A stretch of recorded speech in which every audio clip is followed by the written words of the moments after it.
నమో నారసింహాయ. సింహగిరి శ్రీచందనం ఛానల్కి స్వాగతం. నిత్యం వేలాదిగా భక్తులు పుణ్యస్నానాలు ఆచరించే పవిత్ర జలధారాది. తానెక్కడున్నాడో వెతకమని పురూరవ చక్రవర్తికి సాక్షాత్తు ఆ దేవదేవుడే ఆనవాళ్లు చూపిన ప్రకృతి జలధారాది. గయాక్షేత్రంలోని గంగానదిలో స్నానమాచరించిన పుణ్యఫలాన్ని సంప్రాప్తింపచేసే ఉత్కృష్ట జలమది. ఏమిటా జలధార? ఆ విశేషాలను తెలుసుకుందాం. వరాహ నారసింహ అవతారాల కలయికతో యుగళావతార మూర్తిగా శ్రీ మహావిష్ణువు అవతరించిన మహిమాన్విత క్షేత్రంగా సింహాచలం విరాజిల్లుతున్న విషయం లోకవిదితమే. ఇంతకు మించిన గొప్ప వరం సింహగిరి జలధారలు. యుగాలుగా నిరంతరాయంగా జలధారలు ఇక్కడ ప్రవహిస్తూ ఉన్నాయంటే దైవలీల కాక మరేమిటి? త్రేతాయుగంలో పురూరవ చక్రవర్తికి కలలో దర్శనమిచ్చిన నారసింహుడు తానున్న ప్రదేశాన్ని తెలియపరచడానికి ఈ ప్రకృతి జలధారణే అంటే గంగధారణే ఆనవాలుగా చెప్పాడని క్షేత్ర మహత్యం చెబుతోంది. సింహగిరి చుట్టూ 12 జలధారలు ఉన్నట్లు చరిత్ర తెలియజేస్తోంది. దేవస్థానం పాలకుల అశ్రద్ధ కారణంగా కొన్ని ధారలు దారి మళ్ళిపోయాయి, మరికొన్ని అంతర్ధానమైపోయాయి. మిగిలినవి గంగధార, అనంతధార, చాకిధార, మాధవధారలోని మాధవస్వామి వేణుగోపాలస్వామి ఆలయం వద్ద ప్రవహిస్తున్న దారులు. ఈ ధారలు నిరంతరం ప్రవహిస్తూ దేవస్థానం అవసరాలను తీరుస్తున్నాయి. ఈ ధారల్లో ప్రధానమైనది గంగధార.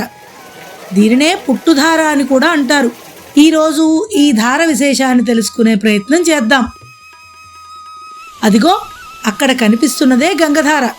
ఇక్కడేదో శాసనం ఉంది, పరిశీలిద్దాం రండి. గంగధారా సమంతీర్థం క్షేత్రం సింహాద్రినాశమం నారసింహ సమోదేవో త్రైలోక్యే నాస్తి నిశ్చయ. గంగధార లాంటి తీర్థం, నృసింహను సాటి దైవం, సింహాచలం వంటి క్షేత్రం ముల్లోకాలలో లేదని క్షేత్రమహత్యం చెబుతోంది. యుగయుగాలుగా ఎక్కడి నుండి ప్రవహిస్తోందో ఎవరికి అంతుపట్టని ఈ జలధార ఎన్నో ఔషధీ గుణాలను తనలో ఐక్యం చేసుకుని పశ్చిమ వాహినిగా ప్రవహిస్తోంది. ఈ ధారలో స్నానం ఆచరిస్తే సంపూర్ణ ఆరోగ్యం సిద్ధిస్తుందని భక్తులు నమ్ముతారు.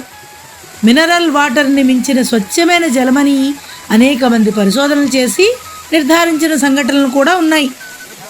జలనిధిగా కీర్తికెక్కిన సింహగిరిలో అంతర్లీనంగా ప్రవహిస్తున్న ఈ ధార మనకు కనిపించే ప్రదేశాన్ని పరిశీలిద్దాం.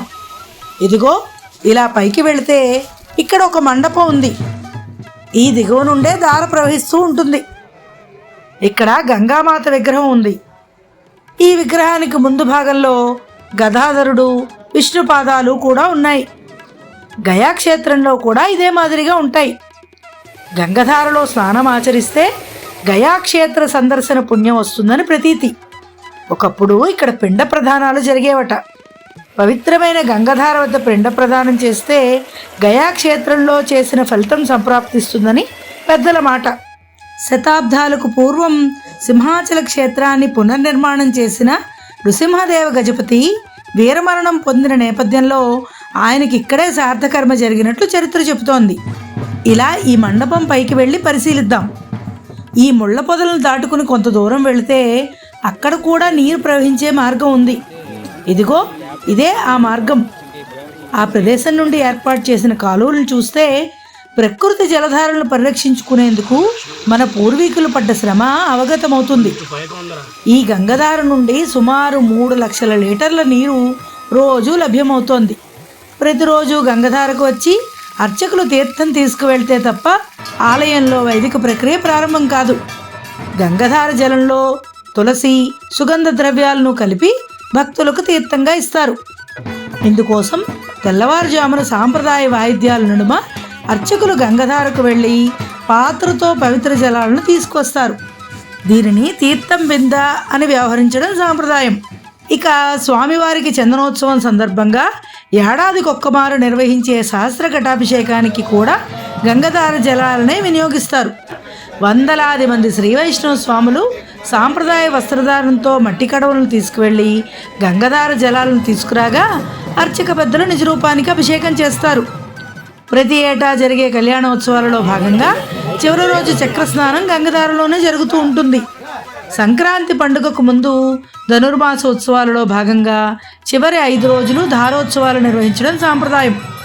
ఉత్సవమూర్తులు గోవిందరాజస్వామి వారితో పాటు స్వామివారి పరివారం అంతా గంగదారుకు వెళ్ళి తిరుమంజనం వేడుక జరిపించుకుంటారు. ఒకప్పుడు ఇరుకుగా ఉన్న ఈ గంగధార ప్రాంతాన్ని దశాబ్దిన్నర కిందట అధికారులు అభివృద్ధి చేశారు.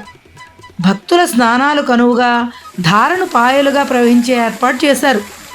ఎంతో విశాలమైన ఈ ప్రదేశంలో పుణ్యస్నానాలు ఆచరించి భక్తులు పునీతులవుతున్నారు. ఇక ఆలయ ప్రాంగణంలోనే ఉన్న మరొక ధార నాగధార. దీనినే అనంతధార, అమృతధార అని కూడా అంటారు. ఆ ధార నుండి కూడా రోజు వేలాది లీటర్ల జలాలు లభిస్తాయి. స్వామివారికి నివేదన జరిగే భోగం తయారీకి ఈ ధార జలాలనే వాడతారు. అందుకే దీనిని వంటధార అంటారు.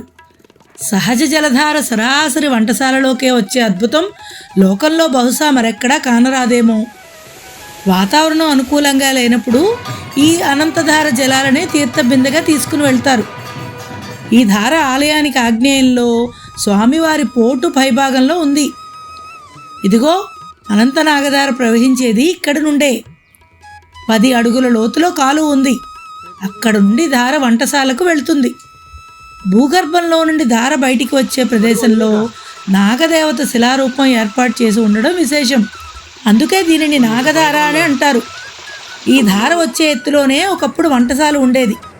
కొన్నేళ్ల కిందట దాన్ని కూల్చివేసి ప్రస్తుతం ఉన్న ఈ నిర్మాణం చేశారు. ఈ 2 ధారలతో పాటు కొండ దిగుతున్నప్పుడు మెట్లదారికి ఎడమవైపు మరో ధార ఉంది. దీనిని చాకిధార అంటారు. ఈ ధార నుండి కూడా 2 లక్షల లీటర్ల పైగా నీరు రోజు వస్తూ ఉంటుందని ఒక అంచనా. సింహాద్రినాథునికి సంబంధించిన వస్త్రాలన్నీ పూర్వం ఈ ధారలోనే ఉతికేవారట. అందుకే ఈ ధార చాకిధారగా పిలువబడుతోంది. ఈ ధారకు కుడివైపున వేగవతి, కాస్త దిగువకు వస్తే ఆకాశధార, అక్కడ నుండి మరికొన్ని మెట్లు దిగితే సాక్షి ఆంజనేయ స్వామి వారి పాదాలను తాకుతూ ప్రవహించే హనుమద్ధార ఉండేవి.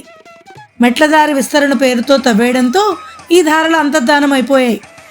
నగరంలోని కొండవాలలో సీతమ్మధారగా ప్రసిద్ధికెక్కిన ప్రాంతంలో కూడా జలధార ఉండేది. ఆ ధార కూడా కాలగర్భంలో కలిసిపోయింది. ప్రస్తుతం ఉన్న ప్రకృతి జలధారలను పరీక్షించుకునే దిశగా అధికారులు ప్రయత్నాలు చేస్తున్నారు. ఒకవైపు నిత్యం వచ్చే భక్తుల పుణ్యస్నానాలకు అవకాశం కల్పిస్తూనే మిగిలిన నీటిని పైప్ లైన్లు ఏర్పాటు చేసి ట్యాంకుల్లోకి మళ్లించి నిల్వ చేస్తున్నారు. ఇది ఇలా ఉంటే వర్షాకాలం వచ్చిందంటే ఈ ధారలు పొంగి ప్రవహిస్తాయి. ప్రకృతి ధారలతో పాటు సింహగిరిపై కురిసిన వర్షపు నీరంతా వృధాగా దిగువకుపోతోంది. ఈ నీటిని నిల్వ చేయడానికి ఇప్పటి వరకు చర్యలు చేపట్టిన అధికారులు లేరంటే అతిశయోక్తి కాదు. కొండపై నుండి మెట్ల మార్గంలో ప్రవహించే వర్షపు నీటిని కొండ దిగువ పుష్కరంలోకి మళ్లించేందుకు చర్యలు తీసుకునే దిశగా అధికారులు ఆలోచన చేయాల్సి ఉంది.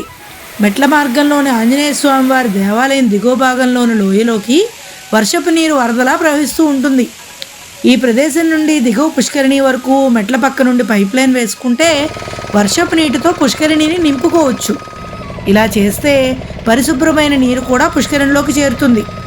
అలాగే పూలతోట పైభాగంలో ట్యాంకులు నిర్మాణం చేసుకుంటే నిత్యం ప్రవహించే ప్రకృతి జలధారలతో పాటు వర్షపు నీటిని కూడా ట్యాంకుల్లో నిల్వ చేసుకోగలిగితే ఆ నీటిని గ్రావిటీ ద్వారా కరెంటు అవసరం లేకుండా దిగువనున్న దేవస్థానం సత్రాలు, కార్యాలయాల అవసరాలు తీర్చుకోవచ్చు. ఈ దిశగా అధికారులు ప్రయత్నాలు చేయాలని సింహగిరి శ్రీచంద్రం ఆశిస్తోంది. ఓం నమో నారసింహాయ.